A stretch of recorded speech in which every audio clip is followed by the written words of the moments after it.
de classe com Maíra Tangerino. Mentes únicas em conversas plurais.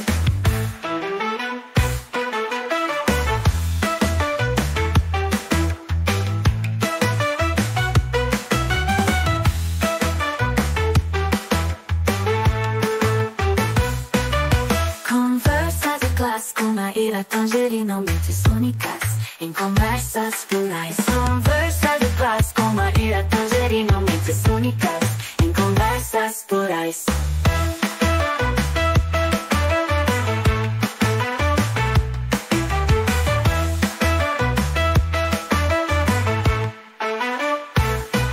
Conversa de classe com Maíra Tangerino. Mentes únicas em conversas plurais. Com conversas plurais.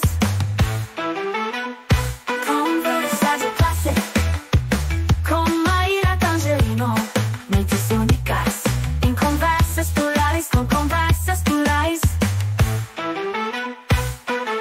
Conversa de classe com Maíra Tangerino. Mentes únicas em conversas plurais. Conversa de classe com Maíra Tangerino. Mentes únicas em conversas plurais.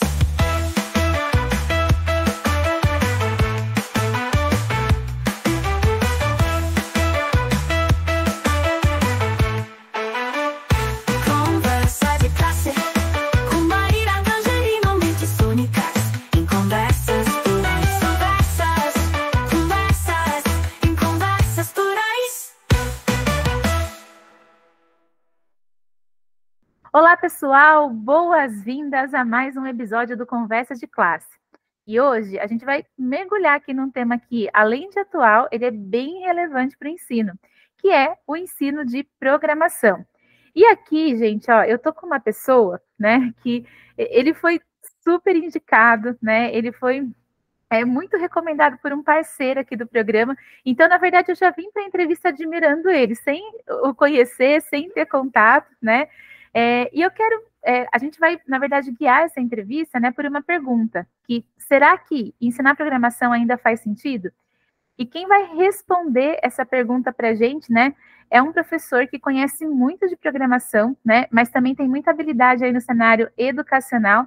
E eu tenho a honra de receber um dos grandes nomes, que é o professor Isidro.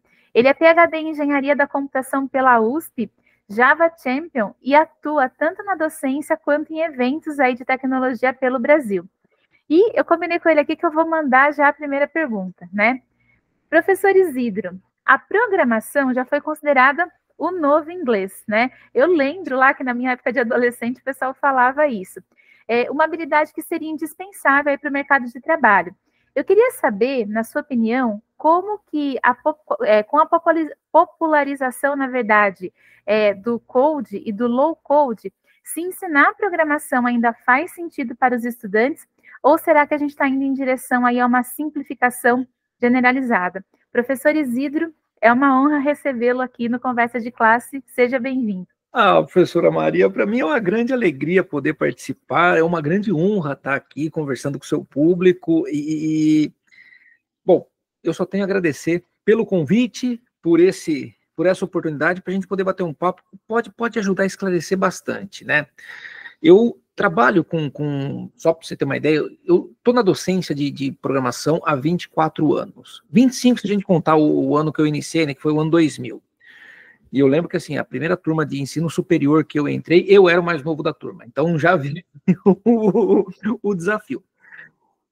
E, assim, o que eu percebo em relação a ensinar programação? Obviamente que você tem o ensino de programação de uma forma geral, para quem não vai atuar diretamente na carreira de desenvolvimento de software. E você tem, obviamente, o ensino de programação para direcionar profissionais que irão para a carreira de desenvolvimento. Em ambos os casos, você tem uma linha mestra a seguir. Por quê? Porque programação nada mais é do que você usar uma determinada ferramenta para a resolução de problemas. Você vai usar uma linguagem de programação, Java, C#, PHP, Go, JavaScript, não importa, para resolver problemas. Então, você tem um determinado problema, Então, eu preciso, por exemplo, automatizar uma determinada tarefa, eu preciso criar um determinado cadastro, fazer determinados cálculos de forma repetitiva, eu vou usar programação para isso. E mesmo que eu não trabalhe diretamente desenvolvendo software para terceiros, internamente eu estou sistematizando uma forma de resolução. É a mesma coisa que a gente fala assim, ó, por que a gente estuda matemática se eu for, por exemplo, uma carreira de ciências humanas? Mesmo que eu não tenha uma aplicação imediata ali no dia a dia da carreira de ciências humanas de matemática, a ideia é que eu possa desenvolver raciocínio lógico. Pegar um problema grande, complexo, quebrá-lo, segmentá-lo em problemas menores que eu consiga resolvê-los de forma um pouco mais fácil, um pouco mais dominando cada um dos componentes. Programação é exatamente a mesma coisa. Então, vale a pena ensinar programação? Com certeza, porque os benefícios em relação a forma de você organizar o raciocínio, eu acho que esse é o principal, organizar o raciocínio, ela é muito interessante. E aí, com o advento das ferramentas low e no code, inclusive, que você consegue, por exemplo, né? Eu gosto muito de um ferramental para a gente poder ensinar desenvolvimento de jogos para crianças. Chama-se Construct. Né? Ele tinha uma versão 2, agora tem a versão 3, que é o web-based e tal. E você consegue construir jogos que rodam no browser. Web games. Isso é muito legal. E é uma ferramenta no code. Você quase não tem linha de código nenhuma, é basicamente arrastar componentes e alterar propriedades. Mas mesmo assim, mesmo com uma ferramenta no ou low code, onde você programa quase nada, você tem que ter uma organização mínima do seu raciocínio. Você tem que ter uma forma de você falar, tá bom, eu quero que o meu personagem saia do ponto A, vá até o ponto B, e ele tenha determinados obstáculos. E quando, então, ó, eu já tenho uma noção de evento, quando ele esbarrar em determinado objeto, ele pode perder ponto. Quando ele colidir com outro objeto, ele ganha ponto. Sei lá, peguei uma moedinha. Então, eu tenho obrigatoriamente que organizar o meu raciocínio. Então, muitas vezes a gente tem uma noção um tanto quanto distorcida, se eu puder assim dizer, do que é uma ferramenta low code. Óbvio, você tem um monte de componentes pré-fabricados que você basicamente usa arrasta, mas assim, como? Com qual intuito? Para qual propósito? O que eu quero fazer com esse componente? Qual é o problema que eu quero lá na frente a resolver, atingir? Então eu vou ter que ter um caminho mínimo de percurso. E esse caminho, por mais simples, mais abstrato ou mais detalhado, para a gente chegar lá no nível da linguagem de programação, isso eu preciso ter. Então isso é muito fundamental para a gente conseguir, mesmo tendo uma ferramenta muito abstrata, ter um raciocínio organizado. Então, independente da ferramenta, vale a pena. Professor, que resposta incrível, né? E eu tenho me deparado com muitas pessoas que vêm aqui no Conversa de Classe para falar ou de pensamento computacional, ou, por exemplo, de robótica, né? Ou de tecnologia no geral. E acho que é importante frisar aqui para o nosso público, né? Que, gente, a resposta, ela vai sempre nesse sentido, né? De que a finalidade do recurso não é apenas o recurso em si, né? Mas Sim. A gente está ativando, né, um processo cognitivo que é muito maior. Eu queria até aproveitar isso de gancho, né, para mandar aqui a segunda pergunta. A gente está numa era que a inteligência artificial está revolucionando praticamente tudo, Sim. né? Você acredita que o ensino de programação ele deve se adaptar e focar mais no uso de ferramentas e inteligência artificial do que no aprendizado tradicional de linguagem de programação? Aí a gente cai também num cenário muito parecido com a primeira pergunta, né? Porque o que acontece? Se a gente for detalhar acho que a grande hype da inteligência artificial hoje, aqui no mundo, são os Large Language Models, né, os LLMs, GPT, Llama, Gemini AI e tal. O que é por dentro, lá no fundamento, lá internamente, um LLM? É uma implementação de uma rede neural. E uma rede neural artificial, independente da estratégia que a gente usa, ela é basicamente um conjunto sucessivo de operações matriciais. Multiplicação de matrizes. Por isso que a gente tem GPUs, que antes eram usadas para jogos, etc., ou mineração de criptomoedas, e hoje são usadas para inteligência artificial, porque as GPUs têm uma capacidade de cálculo matricial extremamente avançada perto dos processadores convencionais. Então, onde que está o grande barato, né? As ferramentas de inteligência artificial, elas podem nos ajudar, elas são, na verdade, extremamente úteis como uma forma de, primeiro, se eu pensar, né, vamos restringir um pouco aos LLMs. Eu consigo gerar um contexto antes de fazer uma pergunta. Então, o ChatGPT, para mim, pegando, né, um produto comercial, ele, para mim, é um Google anabolizado. Como assim? Né? Eu falo assim, ó, ei, GPT, oi, tudo bem? Eu sou o Isidro, você é meu especialista em tecnologia. Eu tenho este cenário, eu tenho estes componentes e eu estou com este problema. Qual é uma possível saída para isso? Então eu consigo fazer uma pesquisa muito mais elaborada e assim, ó, oi, GPT, quando você responder para mim, ainda me informe as fontes que você buscou para eu poder, se quiser mais detalhes, ir direto na fonte antes, para não acreditar piamente em você, se eu quiser fazer uma curadoria da sua resposta. Então eu consigo, através de uma engenharia de prompt, que a gente chama, criar uma pergunta um pouco mais elaborada que, via aquela caixa de texto do Google, isso seria muito insuficiente para mim. Então, eu perderia muito tempo fazendo pesquisas, abrindo uma centena de abas no meu navegador via Google, e agora eu consigo, via GPT, criar uma ferramenta, ter uma ferramenta que me auxilia e me dá produtividade nesse sentido. A pergunta é, a gente vai conseguir, vamos dizer assim, interromper ou minimizar a importância de um desenvolvedor? Eu acho que não. Sabe por quê? Porque existem dois cenários.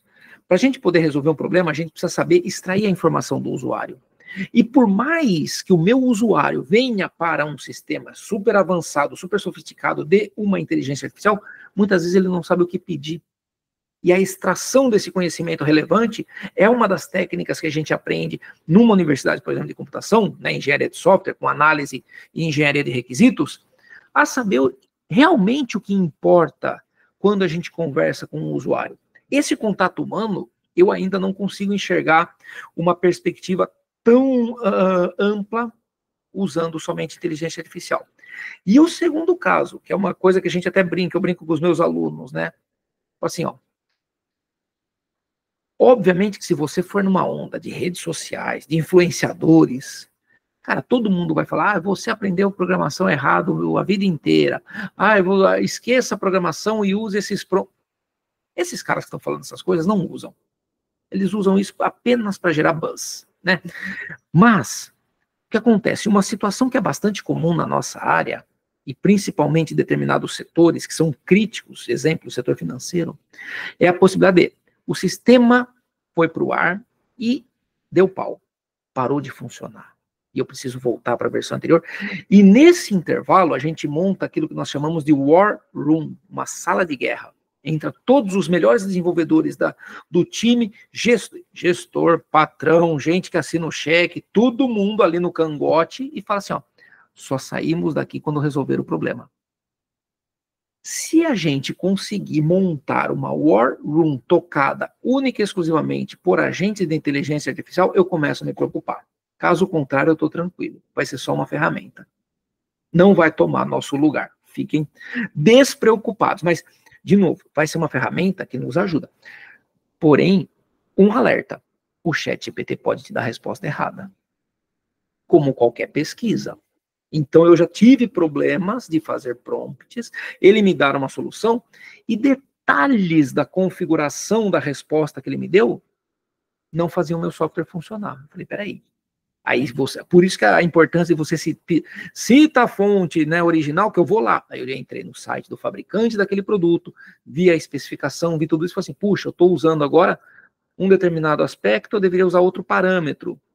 Quando eu mudei o parâmetro, lendo a documentação original, eu consegui colocar meu sistema no ar. Então, uma ferramenta super avançada também está suscetível a muitos erros. Então, não acreditem piamente nas respostas que um GPT te dá. Calma, muita calma nessa hora.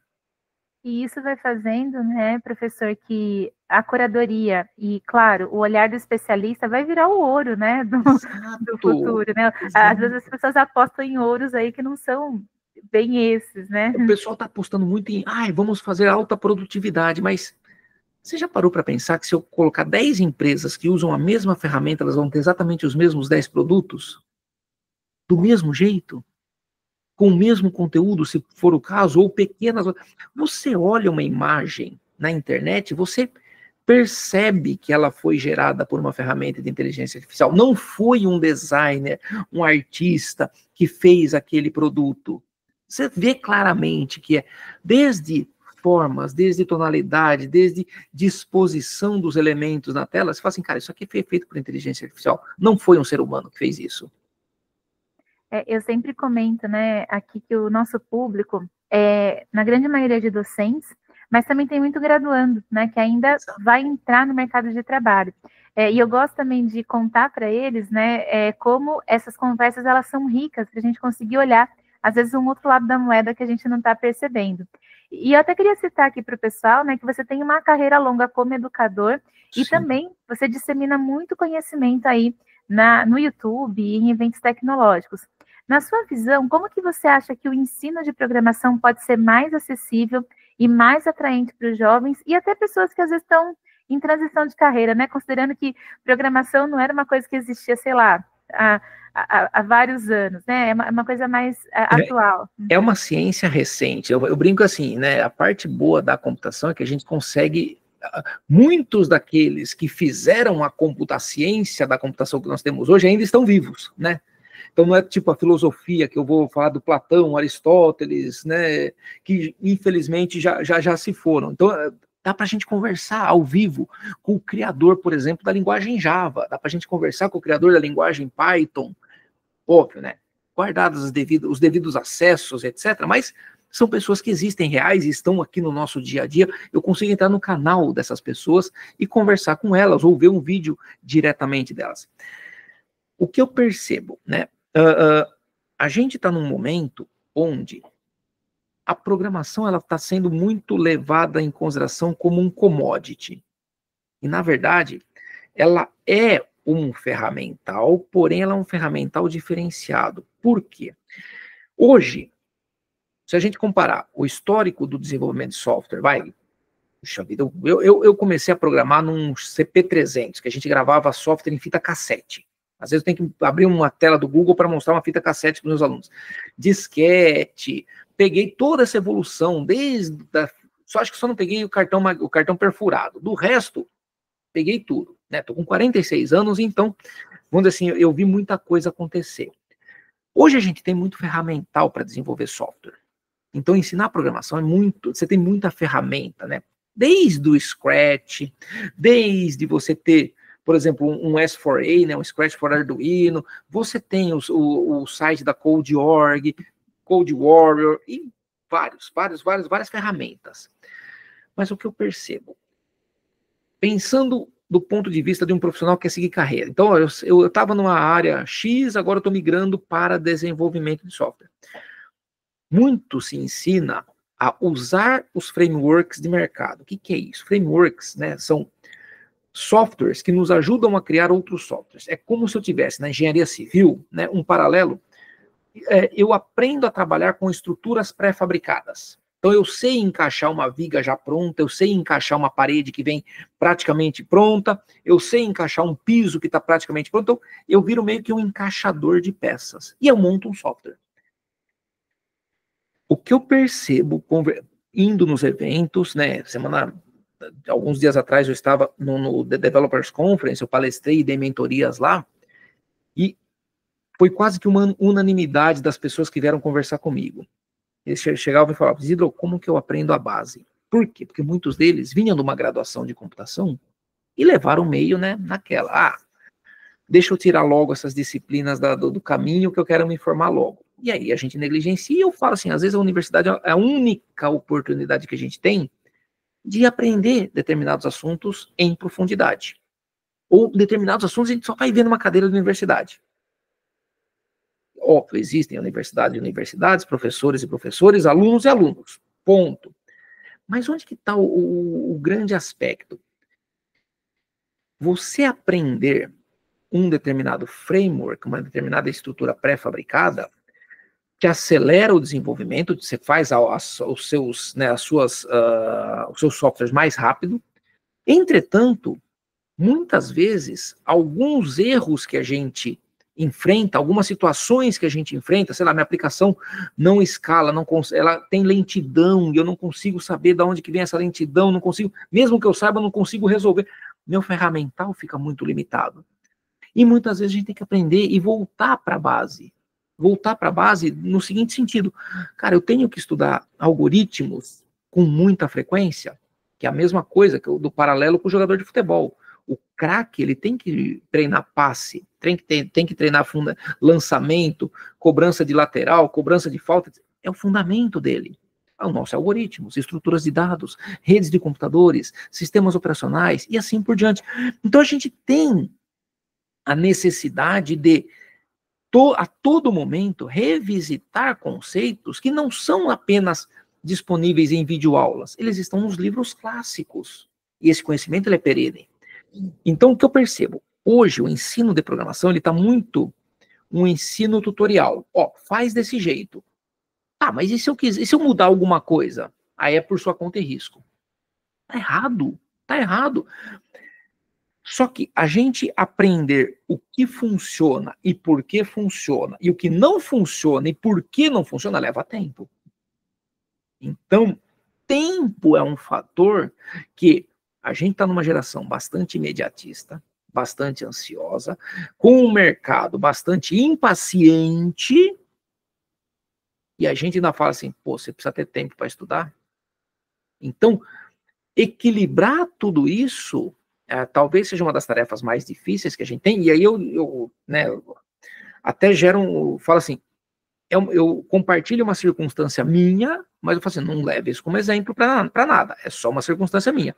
Eu, Isidro, com tanto tempo de janela que eu já tenho, eu paro para estudar. Quando que eu paro para estudar? Em geral, eu dedico 1 hora, meia hora, todos os dias, depois que eu coloco meus meninos para dormir. Então a gente conseguiu, graças a Deus aqui em casa, estabelecer uma rotina onde meus filhos dormem cedo. Depois disso, eu vou ter que estudar. Mesmo, mas você tem doutorado, você tem isso, você tem aquilo. Se eu fosse me limitar ao que eu aprendi na época formal de estudos, eu estaria fazendo sistema, sei lá, em telinha textual. Eu tenho que me manter atualizado. Então, onde que o ensino de programação ele vai ser acessível? Para quem está em transição de carreira, a gente precisa começar a eliminar barreiras. Exemplo, eu sempre falo assim, muita gente me critica porque eu falo, antes de você partir para uma linguagem de programação, faz um módulo prévio de adaptação. Usa a língua portuguesa para você escrever os seus programas. Existe uma linguagem super divertida em português, chamada Portugal, que você programa em língua portuguesa. Eu falo assim, você está tirando um obstáculo, porque eu quero treinar lógica, eu quero treinar a organização do raciocínio. E eu não quero ficar preso à sintaxe de uma linguagem mais robusta. Então, depois que eu entendi a lógica, aí sim eu parto com muito mais confiança para uma linguagem. Só que leva tempo.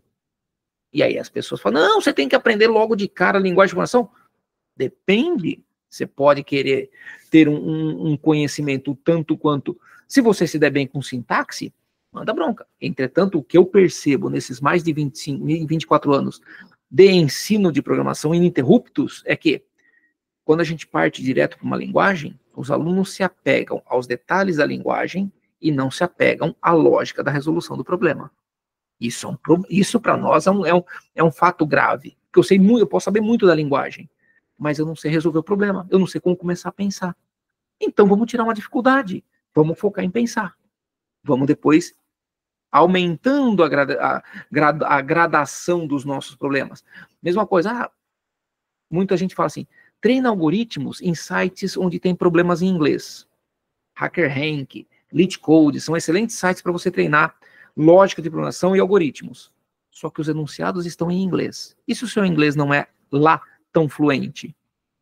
Não é melhor, então, eu pegar um site que tem enunciados em português, que eu consigo entender bem, porque eu preciso saber extrair informação relevante, resolvo, estou com a lógica afiada, agora sim vou partir para um site onde eu tenho enunciados em inglês, porque agora o meu objetivo é treinar entendimento de problemas em inglês.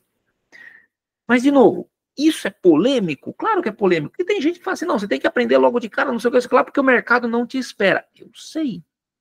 Mas, ao mesmo tempo, o mercado não aceita um profissional formado pela metade. Como equilibrar isso? Isso é uma arte. E isso não tem fórmula pronta, né? Não tem guru da internet que vai falar, ó, faça isso, e em 3 meses você vai conseguir. É uma vida de estudos. Saiba que quem quiser ir para a parte de tecnologia, não é que você vai falar, eu estudo porque eu gosto. Cara, eu estudo porque eu preciso. Eu estudo porque é a minha sobrevivência. É uma questão, basicamente, de sobrevivência, estudar como um louco. Que mensagem poderosa, professor. E de fato, né, a gente está falando de uma área que ela evolui muito rápido, né? E todo dia tem coisa nova aparecendo, tem uma novidade aí chegando. E eu queria até aproveitar e te perguntar, como que você enxerga o futuro do ensino de programação nos próximos anos, né? E se você acredita que as linguagens que conhecemos hoje ainda serão relevantes ou novas formas de programação vão aparecer e vão dominar? Existe um movimento, assim, a partir de hoje, né, assim, ensinar programação, acho que as ferramentas vão evoluir, elas precisam evoluir, né, os ambientes de ensino, de desenvolvimento, acho que também vão começar também a melhorar, porque, por exemplo, legal o Scratch, mas eu estou muitas vezes limitado a estar na plataforma do Scratch. Não, eu quero fazer um negócio standalone, eu quero exportar isso e tornar isso um site meu, independente. Vim aqui construir nessa ferramenta, mas eu quero depois poder melhorar e interagir em cima disso. Então, eu acho que a tendência é a gente conseguir, vamos dizer assim, ampliar as capacidades das ferramentas de ensino. Isso é fato. Segundo, cada dia que passa, a gente vai programar com o auxílio de ferramentas de inteligência artificial. E a gente precisa tomar um cuidado absurdo. Exemplo, né? Nós temos, para quem é desenvolvedor, existe, por exemplo, o Copilot, né? Não sei se você já ouviu falar, o Code Whisper, o Copilot é da Microsoft, o Code Whisper é da Amazon. O que eles nos dão? Enquanto eu estou desenvolvendo, ele vai me dando sugestões de como o meu código pode ser completado. Isso é um perigo, caso eu estou no modo automático. Eu tenho que estar ali, o meu cérebro tem que estar 100% focado, porque senão eu simplesmente vou aceitando as sugestões e eu estou montando um grande Frankenstein que não consegue resolver aquilo que eu preciso resolver. Tá bom. Então, as linguagens de programação, eu acho que assim, foi uma coisa muito bacana, porque as linguagens de programação, quase em sua totalidade, elas têm uma característica comum. Todas elas têm o seu código-fonte aberto. Elas são open source. Isso começou no movimento, principalmente da linguagem Java, que lá em 2005, mais ou menos, ela se tornou de código aberto. O que significa isso? Nós, programadores, que usamos Java para criar as soluções para os nossos usuários finais, também conseguimos modificar e evoluir a própria linguagem Java. Então, novamente, fazendo um paralelo, eu não sou mais apenas numa corrida, num campeonato de Fórmula 1, eu não sou mais apenas o piloto. Eu sou o piloto e também tenho formação de engenheiro que eu consigo, junto com outras equipes de engenheiros, acertar meu carro e tornar meu carro competitivo. Então, eu consigo ir no código-fonte da linguagem Java, propor melhorias para a linguagem Java, evoluir isso com C#, com Python, com Go, com JavaScript, com todas. Para quê? Para que essas linguagens se mantenham atuais, se mantenham robustas, se mantenham cada vez mais fortes e relevantes no mercado, para que a gente consiga cada vez mais, com o uso dessas ferramentas, ter uma maior abrangência, tanto para resolver problemas, escrevendo menos, atraindo mais usuários e sendo mais estável, mais escalável e mais robusto em termos de atender mais versáteis, atender uma gama maior de problemas com a mesma linguagem. Professor Isidro, muito obrigada, né? É uma alegria ver você tornar um assunto que às vezes pode ser até distante de algumas pessoas, mas eu acho que você fez ele tão próximo, né? Numa linguagem tão acessível, e isso com certeza vai fazer diferença para muita gente. Eu quero agradecer a sua presença aqui no programa e já deixar aberto o convite, hein? Quando quiser voltar, as portas do Conversa de Classe estão abertas. É só me chamar que eu faço questão de vir, porque é um assunto que a gente precisa não apenas democratizar, popularizar, mas a gente também precisa desmistificar muita coisa, porque a gente vê, né, principalmente a pandemia, acho que gerou uma distorção muito grande, que todo mundo ia ser programador. Calma, né? Todo mundo pode aprender programação, isso é fato. Entretanto, talvez nem todo mundo tenha vocação para a área, né?